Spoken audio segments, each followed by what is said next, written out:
Hello everyone, मैं नीलम तिवारी आप सभी का मैग्नेट ब्रेन्स में बहुत बहुत स्वागत करती हूँ। मैग्नेट ब्रेन्स एक ऐसा चैनल है जहाँ पर आपको किंडरगार्टन से लेके 12th क्लास तक के सारे वीडियोस बिल्कुल फ्री अवेलेबल करवाए जाते हैं। जैसा कि हम अपने संस्कृत के प्रथम पाठ सुभाषितानी के 3 श्लोकों को अपने पहले वीडियो में पढ़ चुके हैं। अब हम बाकी के 3 श्लोकों को भी पढ़ेंगे। 3 से 4 जो हमारे श्लोक हैं उनको भी पढ़ेंगे कि उनमें हमें क्या क्या चीजें बताई गई हैं, कि क्या क्या अच्छे वचन हमारे लिए बताए गए हैं। तो लिखा हुआ है पीत्वा, जहां पे त्वा लगा हुआ हो। प्रत्यय अभी नहीं आए हैं लेकिन अभी आपको आगे आएंगे, ठीक है। तो जो चीज हम थोड़ी सी बताते जाए ना, ये नहीं सोचना कि ये मैम जो बता रही हैं उसका क्या उपयोग है, आएगा, क्योंकि अभी आप 8th क्लास में हैं, अभी 9th और 10th में भी आपको संस्कृत आएगी। तो फिर आपको ये चीजें पता होनी चाहिए। जैसे ये लिखा है त्वा, त्वा कहाँ से आता है? जैसे पा धातु होती है, पा का अर्थ होता है पीना, और उसमें एक त्वा प्रत्यय कहा जाता है। प्रत्यय पता है आपको क्या होते हैं? ऐसे शब्द जो पीछे जुड़कर कुछ नया अर्थ बना देते हैं। जैसे पा का अर्थ हुआ पीना, संस्कृत में पिब धातु होती है। कौन सी धातु होती है? पिब, और जिसके रूप क्या बनते हैं? पा, ठीक है। पा धातु के पिब की पा धातु होती है जिसके पिब के अनुसार रूप चलते हैं, और उसमें अगर कोई प्रत्यय जोड़ा जाए तो जैसे त्वा प्रत्यय जब जुड़ता है तो पा जो होता है वो उसमें बड़ी की मात्रा लग जाती है और का लोप होके त्वा लग जाता है। अच्छा, इसका अर्थ क्या बनाने के लिए ये लगता है? एक त्वा जो प्रत्यय होता है वो क्या करता है, इसमें कर या करके का भाव जोड़ देता है, कर या करके का, ठीक है। अब समझ में आ गया कि पीत्वा का अर्थ क्या हो गया, कि पी करके, ठीक है। पीत्वा यानी पी करके, रसम यानी रस को, रसम चावल वो वाला नहीं, साउथ इंडियन वाला, रसम यानी रस को, रसम जहां अंकी बिंदी दिखे को का भाव निकालिएगा। यानी ये जब द्वितीय विभक्ति कहीं पर लगती है क्या होती है? अंकी बिंदी या हलंत। ध्यान कीजिएगा, 2 चीजें आपको बता रहे हैं क्योंकि ज्यादातर ये चीजें आपको देखने को मिलेंगी। एक तो म हलंत और एक अनुस्वार, ये 2 आपको दिखेंगे। कहां कहां लगते हैं? एक तो नपुंसकलिंग, नपुंसकलिंग कोई भी जो शब्द होता है उसकी प्रथमा और द्वितीय विभक्ति, जैसे फलम शब्द के आपने देखे होंगे रूप, नपुंसक लिंग के नहीं देखे हैं तो शब्द रूप अगर आपको जानना है तो आप आज ही क्लास 9th में चले जाइए। वहां शब्द रूप कम से कम नहीं तो हमने 20-25 प्रकार के बता दिए हैं। जब तक कि अभी आपकी 8th क्लास की जो आपकी प्लेलिस्ट है इसमें ऐड नहीं हो रहे हैं तब तक आप क्या करना है, हम आपको जो काम बता रहे हैं वो कीजिए कि आपको स्वर संधि, बाकी की बेसिक वाले जो जितने भी टॉपिक हैं वो सब हम आपके करवाएंगे। तब तक क्या करना है, आप स्वर संधि, शब्द रूप, धातु रूप, धातु रूप का वहां पे नाम लकार परिचय के नाम से है पाठ, तो लकार परिचय, और आपकी और भी बेसिक जो ग्रामर है वो सब आपकी 9th क्लास की ग्रामर में हमने करवा दी है। तो एक बार थोड़ा थोड़ा करके देखते जाइए। अव्यय है, अव्यय भी वहां पर हमने करवाए हुए हैं, 10th में भी करवाए हैं, 8th में, 9th में भी करवाए हैं। बस देखिए जो मूल चीजें होती हैं, जैसे ग्रामर हुआ, अपनी व्याकरण हुई, उसकी मूल चीजें होती हैं तो वो तो सभी में समान होती हैं, बस उसका क्या हो जाता है, रूप बदल जाता है। जैसे 6वीं में थोड़ा सा पढ़ा, उससे थोड़ा 7वीं में ज्यादा बढ़ा दिया, 8वीं में थोड़ा और 9th में ज्यादा, मतलब बस उसको थोड़ा थोड़ा बढ़ाते गए, है ना। रहता तो बेसिक वही कॉन्सेप्ट है, ठीक है। तो यहाँ क्या लिखा है? पीत्वा यानी पी करके, पी करके रसम यानी रस को। तो हम जो अंकी बिंदी और अनुस्वार का जो अर्थ बता रहे थे, हम ये बताना चाह रहे थे कि किसी भी द्वितीय विभक्ति के, किसमें? द्वितीय विभक्ति, द्वितीय विभक्ति का जब एक वचन बनाया जाए, द्वितीय विभक्ति का जो एक वचन बनता है उसमें हमेशा म हलंत या अनुस्वार लगा दिया जाता है। जैसे राम हो जाएगा रामम, लता बन जाएगा लताम, माता बन जाएगा मातरम, पिता बन जाएगा पितरम, हमारा गुरु बन जाएगा गुरुम, ठीक है। कवि बन जाएगा कविम, हरि बन जाएगा हरिम, फल बन जाएगा फलम। मतलब हर एक जो शब्द है द्वितीय विभक्ति के साथ में म हलंत या अनुस्वार आपको दिखाई देगा।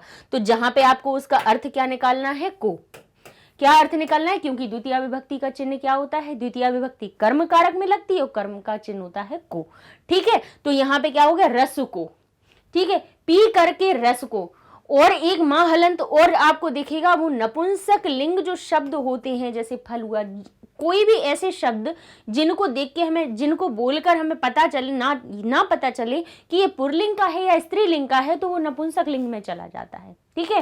फल क्या हुआ, बोले स्त्रीलिंग है पुल्लिंग है, बोले कुछ नहीं है, बोले ये नपुंसक लिंग है।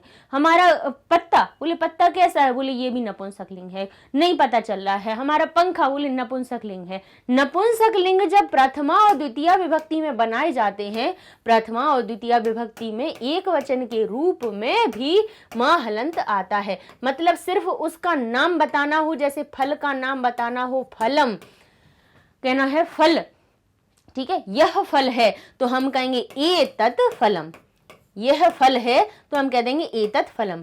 सिर्फ नाम बताना हो तब भी हम फलम लिखेंगे। तब ये नहीं सोचिएगा कि इसमें फल कोई का ही अर्थ निकल रहा है, क्योंकि जो नपुंसक लिंग होते हैं उसमें प्रथमा और द्वितीय विभक्ति में मां हलंत होते हैं। लेकिन और जैसे इसमें को का भी भाव लगाना है कि बालक फल को खाता है, तब भी आप कहोगे बालकः फलम।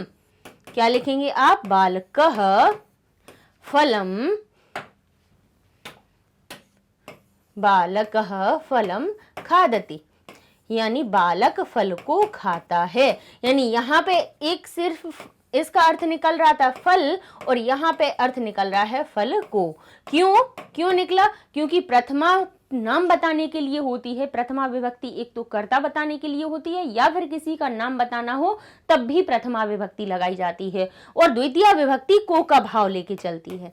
ठीक है। तो जहां पे भी आपको द्वितीय विभक्ति अर्थात यहाँ पे अनुस्वार या मां हलंत दिखे, तो वहां पे आप समझिएगा कि यहाँ पे को का अर्थ निकल सकता है। ठीक है। तो कहते हैं पीत्वा, पी करके, रसम यानी रस को। कैसे रस को, बोले कटुकम। अब कटुकम शब्द में जो अंकी बिंदी है, बोले वो कैसी है, वो नपुंसक लिंग एक वचन का, यानी कड़वा। कड़वा अर्थ बताना है कटुकम, कटु का अर्थ होता है कड़वा। तो कहते हैं कटुकम मधुरम, मधुरम यानी चाहे वो मधुर हो, तू का अर्थ हुआ या, क्या हुआ, पी करके रस को, कैसा, कड़वा हो या मीठा, समानम एक समान रूप से, माधुर्य, माधुर्य यानी मीठा, एव माधुर्यम यानी मीठा ही, जनेयन कहते हैं जनेयत, जनयेत, जनयेत, जन धातु का अर्थ होता है जन्म देना या बनाना, जनयेत जनती है या बनाती है, मधुमक्षिका असौ, असौ यानी यह मधुमक्खी, यह मधु, असौ, अब जो असौ शब्द लिखा हुआ है इसका अर्थ होता है यह। ठीक है। और ये जो असौ शब्द है ये स्त्रीलिंग और पुल्लिंग दोनों के लिए प्रयोग किया जाता है। ठीक है। तो कहा असौ मधुमक्षिका, यह मधुमक्खी, जनयेत बनाती है, क्या, बोले क्या बनाती है, बोले कड़वे या मीठे रस को समान रूप से, माधुर्यम एव यानी मीठा ही बना देती है, चाहे वो किसी भी फूल का कड़वा रस पिए या फिर किसी फूल में से मीठा रस पिए। तो पीत्वा रसम, रस को पी करके, कटुकम तो मधुरम, कड़वा या मीठा, तुम समान, लेकिन समान रूप से उनको क्या करती है, माधुर्यम एव मीठा ही, जनयेत बना देती है। कि जैसे मधुमक्खी बताया है कि यह मधुमक्खी जैसे मीठा, कहते मधुरम तो कटुकम, मीठा या कड़वे रस को, रसम पीत्वा रस को पी करके, समान रूप से, समान माधुर्यम एव समान मीठा ही, जनयेत बना देती है, वैसे ही, तथैव, तथैव यानी वैसे ही, संतः जो संत होते हैं, वैसे ही जो संत होते हैं, कहते हैं सम होते हैं, किसके लिए, सज्जन दुर्जना नाम, सज्जनों और दुर्जनों के लिए। श्रुत्वा वचन यानी सज्जनों और दुर्जनों के, नाम शब्द लगा हुआ है, नाम कहीं लगा होता है, उसमें काकी के का बोध लगाइएगा, अर्थ लगाइएगा। क्यों, क्योंकि नाम और नाम देखिएगा शब्द रूपों में षष्ठी विभक्ति का बहुवचन में लगाया जाता है, नाम या नाम।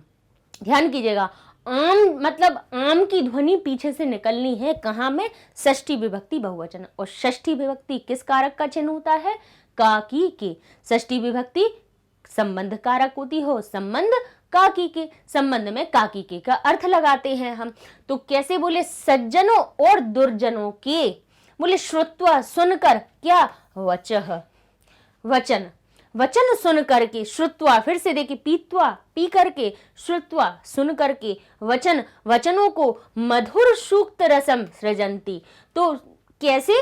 बोले संतः तथैव, संत भी वैसे ही समान रहते हैं। किन से? बोले सज्जनों और दुर्जनों के वचनों को सुनकर। सज्जन अच्छा बोले तब भी समान रहेंगे, और कहीं दुर्जन बुरे वचन बोले तब भी वो समान सम ही रहते हैं। सम यानी एक समान ही रहते हैं। और क्या करते हैं? सुनकर भी, सुन करके कैसे? बोले सज्जनों और दुर्जनों के वचनों को सुन करके मधुर सूक्त रसम, वो तो चाहे दुर्जन बोले या सज्जन बोले, उनको सुन करके भी क्या करते हैं? सिर्फ मधुर यानी मीठा, सूक्त रसम सुउक्त यानी अच्छे वचन का रस ही सृजन करते हैं। यानी जो कैसे संत लोग होते हैं उनको किसी दुर्जन या सज्जन की अच्छाई या बुराई से कोई फर्क नहीं पड़ता है, समान रहते हैं, उनके लिए सभी समान होते हैं। अर्थात जैसे मधुमक्षिका, जैसे असौ मधुमक्षिका, यह मधुमक्खी कैसे? कटुकम तू मधुरम, कड़वा या मीठा, रसम पीत्वा रस को पी करके, समानम समान रूप से, माधुर्यम एव, माधुर्य एव शब्द किससे बना हुआ है? माधुर्यम और एव, ठीक है, एव यानी ही, और माधुर्यम का शब्द हुआ मीठा, ठीक है। तो कहते हैं मीठा ही, और यहाँ पे लिखा है जनयेन, जनयेन जो लगा हुआ है ये हमारा किससे बना हुआ है? जनयेत, ठीक है, जनयेत और मधुमक्षिका, मधुमक्षिका और असौ, असौ ऐसे तोड़कर हम अर्थ निकालेंगे। यह मधुमक्खी क्या करती है? कटुकम तु मधुरम रसम पीत्वा समान माधुर्यम एव जनयेत, माधुर यानी मीठा रस यानी शहद ही बनाती है। जैसे कि तथैव वैसे ही संतः जो संत होते हैं, जो ये स आया है एक विसर्ग संधि में, सत्व संधि होती है जो क्या करती है? विसर्ग के आगे अगर ता लगा हुआ हो और जब संधि हो रही हो तो क्या हो जाता है? ये जो विसर्ग होते हैं वो ता के होने से सा में बदल जाते हैं। तो ये जो संत शब्द है ये बनेगा संतः, अगर अलग करके देखें तो। तथैव यानी वैसे ही संत सम रहते हैं यानी समान रहते हैं। कब? बोले सज्जन दुर्जाना नाम वचः श्रुत्वा, सज्जन और दुर्जनों के वचनों को सुनकर, और क्या करते हैं? मधुर सूक्त रसम यानी मधुर मीठा, सुउक्ति यानी अच्छे वचनों का मीठा रस ही सृजंती उत्पन्न करते हैं। यानी जब वो बोलते हैं चाहे वो दुर्जन हो या सज्जन हो, उसके लिए कैसे करते हैं? मीठी बात ही बोलेंगे, अच्छी वाणी ही उनके लिए बोलते हैं, ठीक है। अब इसका अपन देख लेते हैं अन्वय, ठीक है। कि असौ, पहले हम लिखेंगे असौ, यहां से निकालेंगे, यहाँ पे दीर्घ संधि हुई है हमारी, दीर्घ स्वर संधि, तो यहाँ से मधुमक्षिका में से असौ शब्द निकालेंगे। बोले असौ मधुमक्षिका, कटु कटुकम, कटुकम, फिर आप लिख देंगे यहाँ पे तू मधुरम रसम समानम पीत्वा, पी करके, माधुर्यम एव मीठा ही जनयेत, माधुर्यम शब्द शहद के लिए भी आया है या मीठे रस के लिए आया है कि माधुर्यम मीठा ही जनयत करती है। तथैव वैसे ही संतः, देखिए यहाँ पे जब हमने अन्वय किया तो सा को अलग कर, जब जैसे ही अलग करके लिखा हमने तो जो सा था वो अपने मूल रूप विसर्ग में आ गया। तो कहते हैं संतः सम सज्जन दुर्जना नाम, सम यानी एक जैसे रहते हैं, सज्जन दुर्जना नाम, वचः श्रुत्वा वचनों को सुनकर, मधुर सूक्त रसम सृजंती। इस प्रकार से ये हमारा अन्वय हो जाएगा। अर्थात अन्वय का अर्थ हुआ कि हमने एक लाइन में जिसका जो अर्थ पहले आ रहा है उसको लगा दिया, ठीक है। तो ये आपका हो गया अन्वय। अर्थ भी देख लीजिए, तो अर्थ वही हुआ कि जिस प्रकार मधुमक्खी कड़वा या मधुर रस पीकर भी मधु का ही निर्माण करती है यानी शहद का ही निर्माण करती है, अर्थात अपने स्वभाव को नहीं छोड़ती है। उसका स्वभाव है कि वो उसको शहद बनाना है, यानी उसको मीठा ही उत्पन्न करना है, भले ही कड़वा रस पिए, क्योंकि सब फूल ऐसे नहीं होते कि सभी फूलों का रस मीठा ही निकले। किन्हीं फूलों में अंदर से जो पराग का रस जो पीती हैं वो कड़वा भी हो सकता है, लेकिन फिर उनका तो स्वभाव क्या है, शहद बनाना। तो वैसे ही संत लोग भी सज्जनों और दुर्जनों दोनों की बातों को सुनकर मधुर सूक्तियों को ही बोलते हैं। ये आपके श्लोक का हुआ अर्थ। आगे भाव कहते हैं कि संत लोग सज्जन और दुर्जन में भेदभाव ना करके दोनों की बात सुनकर अच्छी बात ही कहते हैं। जिस प्रकार की मधुमक्खी मीठा या कड़वा दोनों एक समान पीकर मधु का ही निर्माण करती है। ठीक है, अब हम चलते हैं इसके शब्दार्थ यानी मधुमक्खी का। वैसे तो देखिए हमने हर एक शब्द को उधर ही समझा दिया है, फिर भी आप स्क्रीनशॉट लेके अपने पास कलेक्शन करके रख सकते हैं कि भाई एक एक शब्द का क्या क्या अर्थ लिखना है, लिख सकते हैं। बुक लेके बैठ जाइए और उस पे छोटे छोटे आप वहीं पे पेंसिल से लिखते जाइए। मधुमक्षिका यानी मधुमक्खी, असौ यानी यह, कटुकम यानी कटु या कड़वा, पीत्वा यानी पीकर, देखिए पा धातु में एक त्वा प्रत्यय जो हमने पहले ही बताया आपको, माधुर्यम यानी मिठास या कहे शहद। ठीक है, जनयत यानी उत्पन्न करती है। कहते हैं संतः तथा, कहते हैं तथैव यानी वैसे ही, संतः तथा एव से बना है तथैव। तथैव जो हमारा अव्यय होता है तथा और एव से मिलकर बन जाता है। संतः सज्जन उसी प्रकार, वचः यानी वचनों को, श्रुत्वा यानी सुनकर, श्रु धातु में त्वा प्रत्यय, सृजंती सृजन करते हैं या रचना करते हैं, एक ही बात है, मधुर सूक्त रसम यानी मधुर सूक्तियों के रस को। ठीक है, अब आगे चलते हैं, हम देख लेते हैं अगले श्लोक को कि अगले श्लोक में आपको क्या बताया गया है। कहते हैं विहाय पौरुषम, यानी पौरुष क्या होता है, हमारे अंदर का पराक्रम या हमारे अंदर की शक्ति या हम कहें अपनी मेहनत या अपना श्रम। ठीक है, समझ गए। विहाय, अब जो या लगा हुआ है, या कहां से, जैसे हमने एक त्वा प्रत्यय भी बताया, एक प्रत्यय और हम अभी बता देते हैं आपको, इसका भी अर्थ, ये जो या अगर कहीं पे आपको वही पीछे दिख रहा हो, उसका अर्थ हम क्या निकालते हैं, यह जो प्रत्यय होता है वो पहले आता कहां से है, ल्यप प्रत्यय से आता है। यह जो कहीं पे जैसे विहा और यह लगा हुआ है, यह लगा हुआ है, यह क्या बता रहा है, यह पता है कुछ ना कुछ उसमें अर्थ का परिवर्तन कर रहा है। क्या परिवर्तन कर रहा है कि ये जो ल्यप प्रत्यय होता है जब किसी धातु से जुड़ता है तब उसके ल का और प का हो जाता है लोप और धातु में सिर्फ जुड़ जाता है य। ठीक है, समझ लीजिएगा, 1 मिनट की बात है लेकिन समझ लीजिए आगे काम में आएगी। जुड़ता क्या है हमारा य, जिसका अर्थ जो हमारे ल्यप प्रत्यय होता है उसका अर्थ भी होता है कर या करके।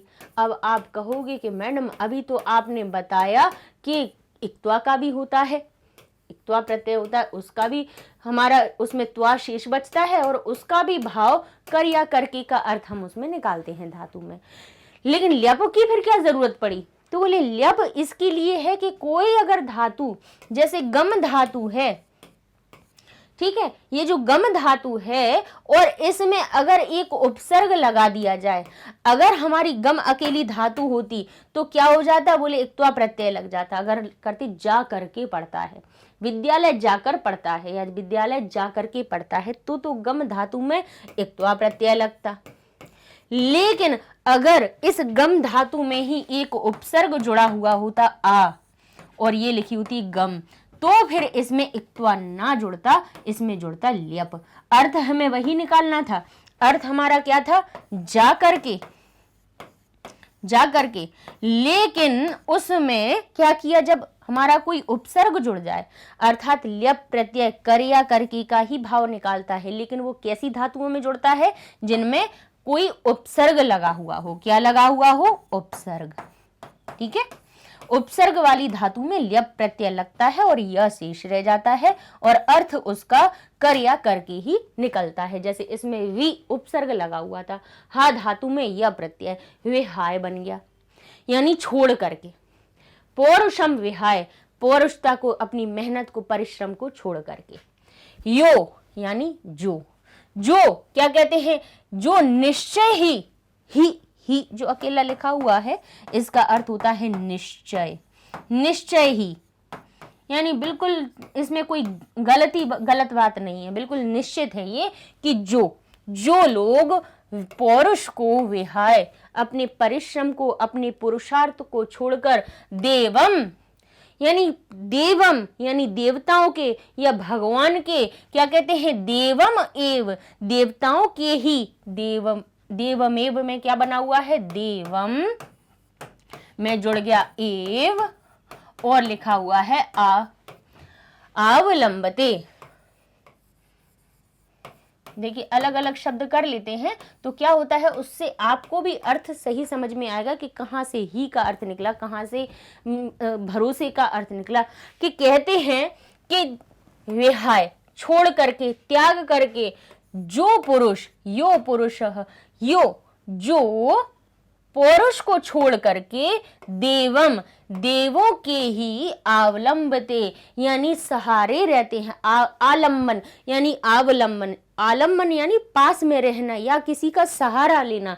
तो कह रहे हैं देवों के ही जो आलम्बते, कहते हैं जिस देवों के ही जो सहारे रहते हैं वो कैसे होते हैं।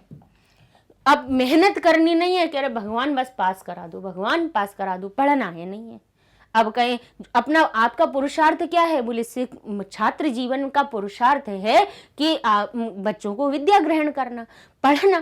भाई एक ही तो पुरुषार्थ है, अभी दूसरी तो और कोई काम तो आपके साथ में लगे नहीं है, नहीं लगे हुए हैं। लेकिन उसको भी छोड़ के जो कहते हैं पौरुषम बेहाय, अपने पुरुषार्थ को, अपने कर्म को, अपने परिश्रम को छोड़कर जो कहते हैं देवम एव आलम्बते यानी देवों के ही सहारे निश्चय ही जो रहते हैं, वो निश्चय ही वो कैसे हो जाते हैं, बोले प्रसाद सिंहवत, वो महल में रखे हुए सिंह जैसे होते हैं, जिसके तस्य मूर्धनः, जिसके सिर पर बोले तिष्ठन्ति वायसः, जिसके सिर पर कौवे बैठते हैं जाके।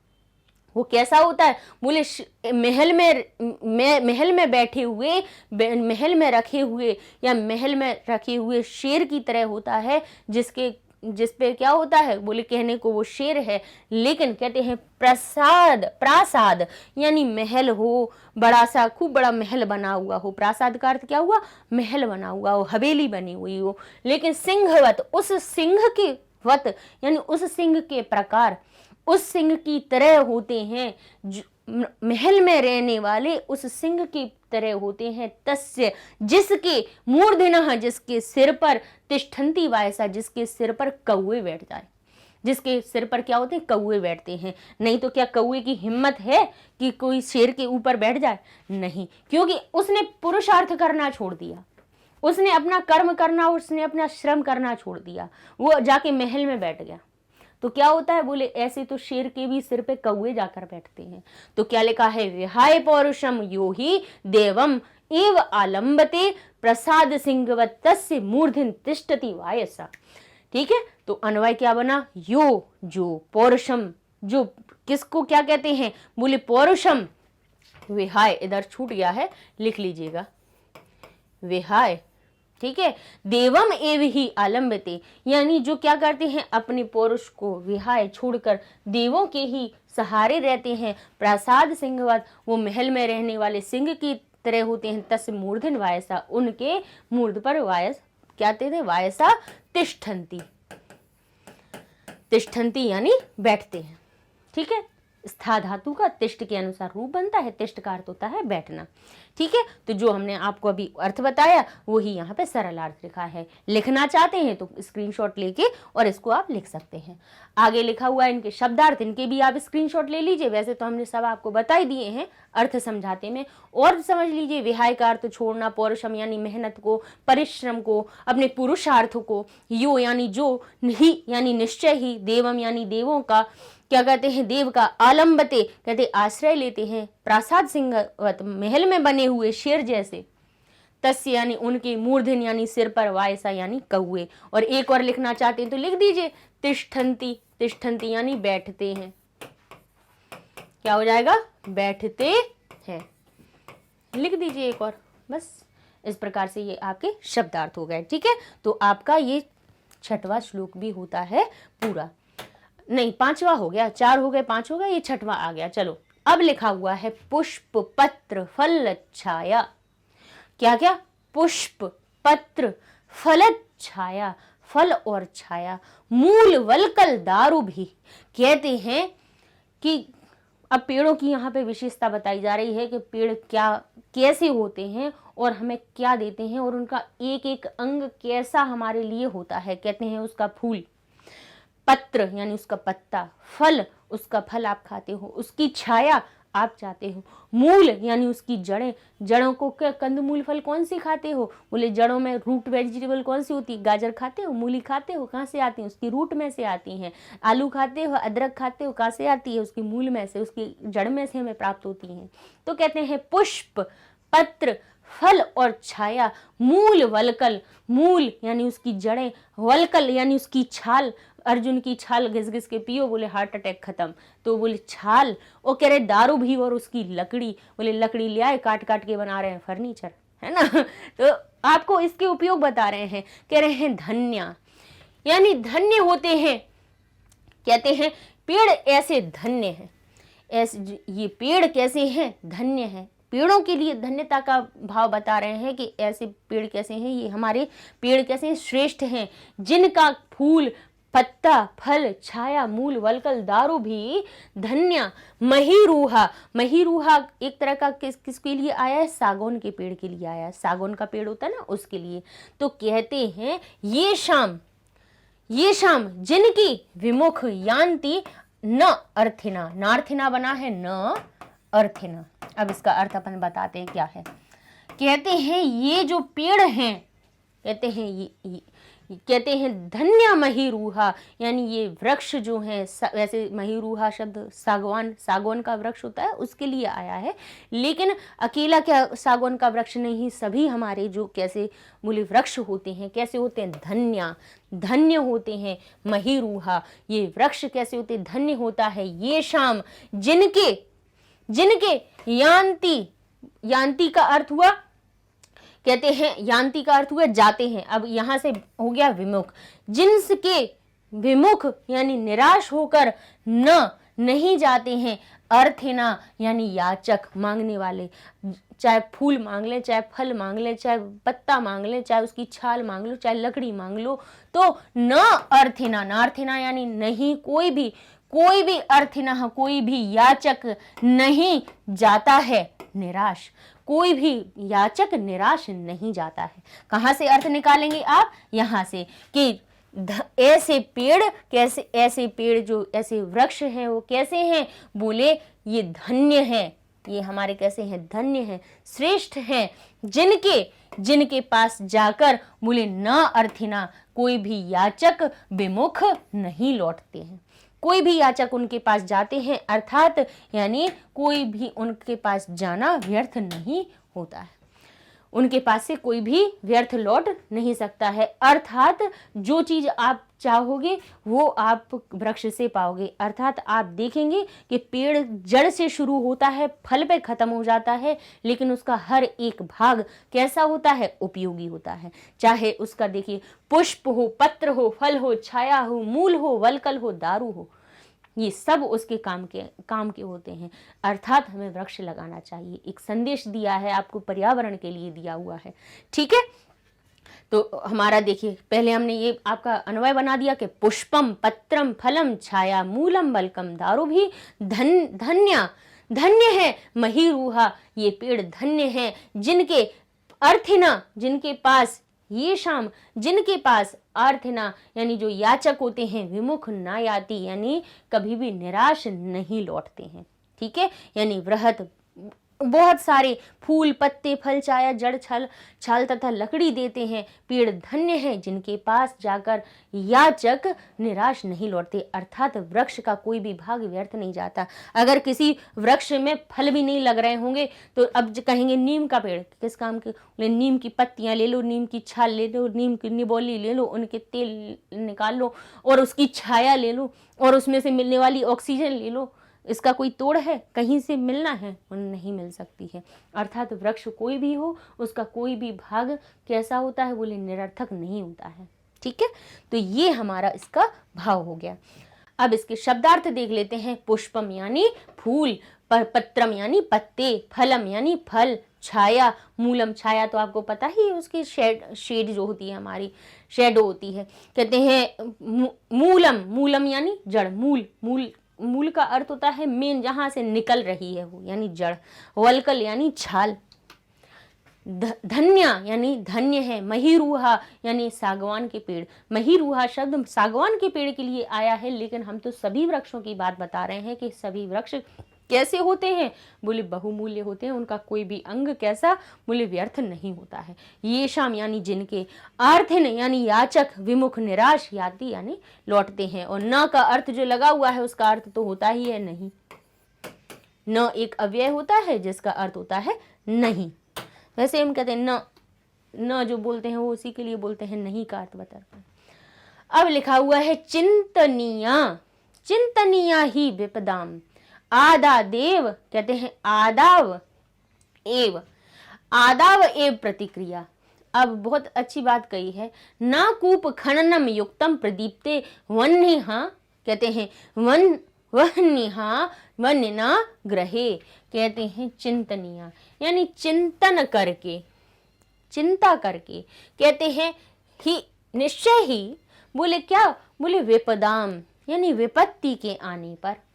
आदाव यानी आने पर, कहते हैं विपत्ति के, विपदाम आदाव ए, विपत्ति के आने पर ही, चिंतनीय चिंता करके, न ही प्रतिक्रिया, जिससे कोई चिंता दूर होती है उससे क्या कोई प्रतिक्रिया हो सकती है। बोले विपत्ति आ गई, अब उसमें सिर्फ हम चिंता करें तो कहते हैं क्या इसकी कोई प्रतिक्रिया है। बोले सिर्फ चिंता करने से क्या कोई विपत्ति का हल है, नहीं। जैसे कि ना कूप खननम, कहते हैं ना कि आग लगने पे कुआं खोदना, एक मुहावरा भी है। तो कहते हैं ना कूप खननम, कूप का खनन करना, युक्तम है, ना कूप खननम नहीं है, कूप का खनन करना, कुएं को खोदना, युक्तम सही नहीं है। कब, बोले प्रदीप्ते, जब प्रदीप्त हो जाए, जब लग जाए या जल जाए। कहते हैं वह्निना यानी जब अग्नि कहाँ लग जाए, ग्रहे, देखिए सप्तमी विभक्ति, घर में जब आग लग जाए, बोले वह्निना, बोले ग्रहे प्रदीप्ते, जब अग्नि घर में लग जाए तो ना युक्तम कूप खननम, तो कूप का खनन करना, कुएं को खोदना युक्त नहीं है। आग लग रही है, अब हम कह रहे हैं हम पहले आपका कुआं खोदेंगे, तब उसमें से जल निकालेंगे, तब पानी डालेंगे, तो तब तक क्या घर बचेगा, क्या नहीं बचेगा। अर्थात किसी विपत्ति पर, यानी देखिए विपदाम आदाय एव, यानी विपत्ति के आने पर ही, चिंतनीय ही प्रतिक्रिया, बोले चिंता करके चिंता दूर नहीं हो सकती है, उसकी प्रतिक्रिया नहीं हो सकती या उसका हल नहीं हो सकता है। जैसे कि घर में अग्नि प्रदीप्त होने पर कूप का खनन करना ना युक्तम, यानी कुएं को खोदना युक्त नहीं होता है।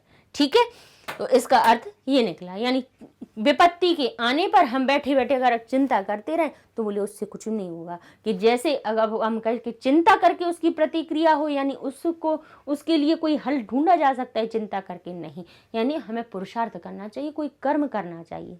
ऐसा नहीं, हमें किसी भी विपत्ति या संकट के लिए पहले से ही तैयार होना चाहिए। ठीक है, कि ये युक्त नहीं है कि जब आग लग जाए तब उसका कुआं खोदा जाए, तब कुआं खोद के हम पानी निकालेंगे, तब आग बुझाएंगे।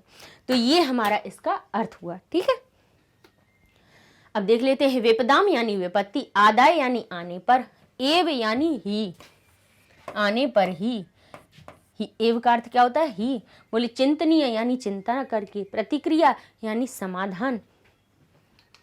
आगे लिखा है ग्रहे यानी घर में, वह्निना बोले आग, बोले प्रदीप्ते यानी लगने पर, जलने पर, दीप्त यानी जलना, और प्रदीप्त यानी एकदम प्रदीप्त यानी बहुत अधिक तेज के साथ जलना। कूप खननम कुआं खोदने का, न युक्तम यानी लाभ नहीं है या उचित नहीं है।